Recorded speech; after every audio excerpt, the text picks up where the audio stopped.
네, 화제 이슈 콕 집어서 파헤쳐봅니다. 아침에 픽 시간입니다. 중국이 이제 우리나라, 한국에 대해서 약 1년 동안 비자 면제를 결정했습니다. 양국 교류 활성화 기대감이 커지고 있는데요. 속내는 또 무엇인지 광준영 한국외대 국제지역대학원 교수와 함께 자세히 짚어보도록 하겠습니다.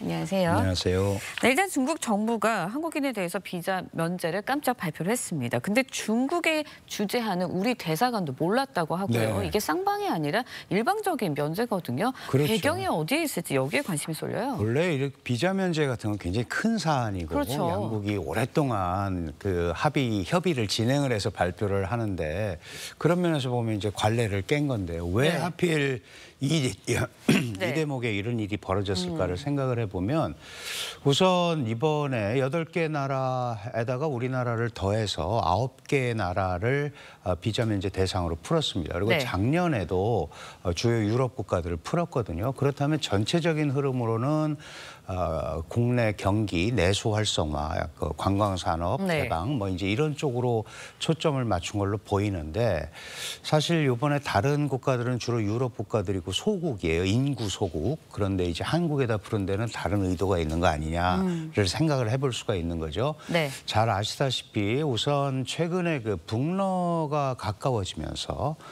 북한의 러시아 파병이 일어나고 결국은 중국이 북한과 러시아를 잘 제어하지 못한다. 예. 뭐 제어한다는 게 어떤 특별하게 뭐 자신들이 편한 대로 할 수 있는 상황은 아니겠지만 어쨌든 통제가 잘 안 되는 거잖아요. 그렇게 된다면 중국 입장에서는 한국에 대한 영향력도 떨어지는 거예요. 예.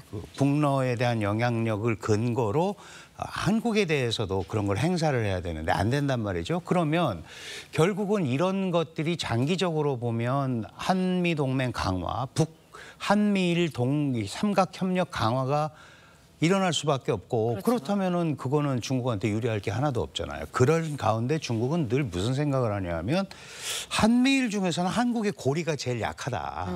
중국과의 여러 가지 관계도 있고 그래서 이런 김에 이제 한국을 좀 메시지를 보내야겠다. 우리가 한국과 관계 개선을 하고 방향성을 잘 잡겠다라는 네. 뭐 이제 이런 메시지를 하나 보내는 거고 네.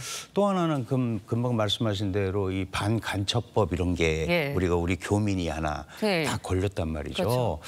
그러면 벌써 이제 국민 감정들이 안 좋아지는 거죠. 그 교민을 구속한 이유가 좀 이제 예상 외예요. 예. 중국의 기술을 한국으로 빼돌렸다. 이거는 사실 반도체 기술은 한국 기술을 가져가려고 한국 사람들을 스카우트하고 그런 게 그렇죠. 많았는데 그러면 이제 좀 이게 앞뒤가 안 맞는 거 아닙니까? 네. 이제 이런 가운데 벌어진 거고 마지막으로 한 가지는 큰 틀에서 보면 외교적인 포석이 있다. 내년 11월 에이펙 때 시진핑 주석이 방한을 할 수도 있는데 뭔가 좀 분위기를 만들어야 되는 거 아니냐. 뭐 이런 것들이 복합적으로 얽혀 있는 것 같습니다. 네, 그럼 미 대선하고도 좀 관계가 있을까요? 당연히 그렇죠. 이제 미 대선이 벌어지고 나면 아시다시피 이제 누가 대통령이 다 되더라도 중국에 대한 압박이 강화될 거고 그중에 특히 기술 분야에 관해서는 한국과의 동조 이거를 미국이 원할 거고요. 네. 또 일본 같은 경우는 지금 물론 이제 총리가 그 중요한 해산하고 나서 실패했기 때문에 누가 되느냐.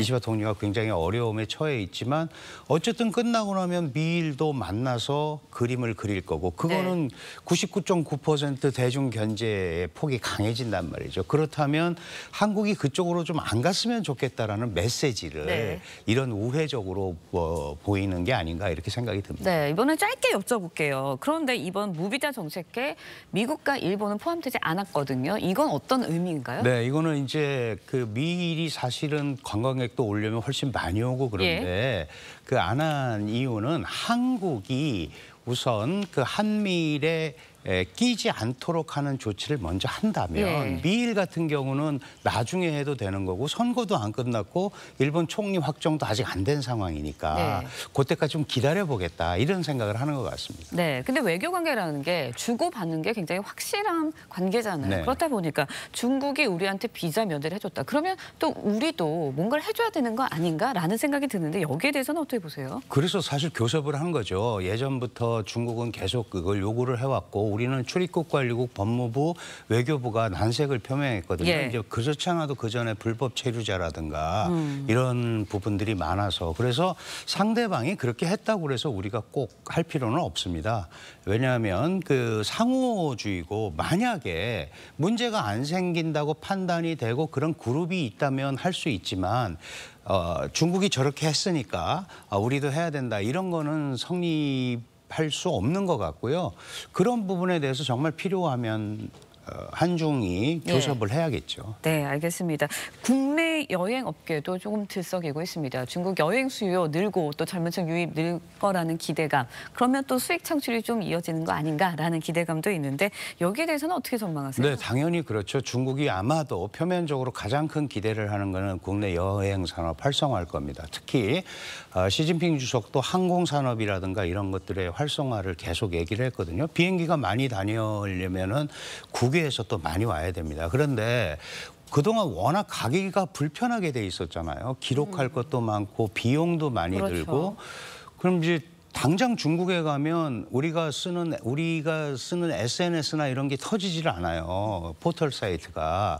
근데 이제 그런 것도 좀 막아놓은 걸 개선을 했습니다. 조금. 네. 그러면서 이제 이렇게 되면 아무래도 중국은 아직도 역시 장년층들이 많이 가잖아요. 이제 청년층 수요도 조금 생길 수 있다라고 기대를 하는 것 같고, 그러면 우리 국내 관광업계도 그렇고 중국도 그렇고 그런 면에 대해서는 분명히 긍정적인 시너지 효과가 있을 거다 이렇게 판단을 합니다. 그러면 짧게 여쭤볼게요. 무역 부분에서도 좀 이렇게 소통이 트일까요? 왕래가 많아지면 교역도 늘어나게 돼 있는데요. 지금까지 가장 큰 문제가 뭐냐면 이미 중국에서 비즈니스를 하고 있는 분들은 한꺼번에 벗어나기도 어려웠잖아요. 그러니까 관리를 하려고 애를 썼는데 문제의 가장 큰 핵심은 신규 투자자들이 중국을 안 가려고 그랬던 거예요. 너무 불편하니까. 그렇죠. 그러면은 이제 이런 조치들이 이루어지면 아무래도 과거보다는 한 발 더 가깝게 접근을 하게 되니까 그러다 보면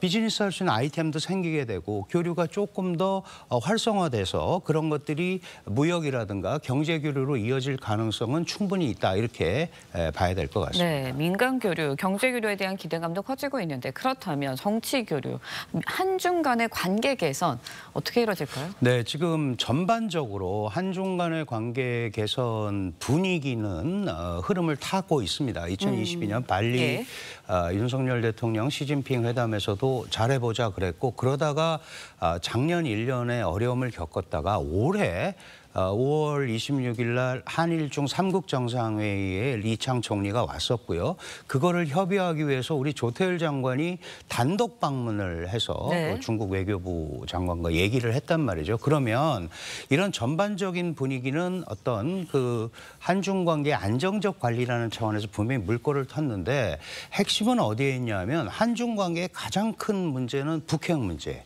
그로 인한 중국이 우려하는 한미동맹 강화, 한미일 삼각 공조 강화 이런 쪽으로 자꾸 몰고 간단 말이죠. 그러니까 결국은 그 큰 틀은 어떻게 하기가 어렵습니다. 그러면 이제는 한국이 중국과 북한 문제도 얘기하고 북핵 문제도 허심탄회하게 얘기하면서 어떤 새로운 분위기를 만들어가는 노력 이게 지금 한국 정부와 중국 정부가 가장 시급하게 필요한 일이다. 그렇게 된다면 한중 관계 개선의 어떤 방향 이거는 충분히 길을 찾을 수 있다 이렇게 생각을 합니다. 네, 알겠습니다. 중국 비자 면제 문제와 관련해서 강준영 교수님과 함께 이야기 나눠봤습니다. 오늘 말씀 고맙습니다. 감사합니다.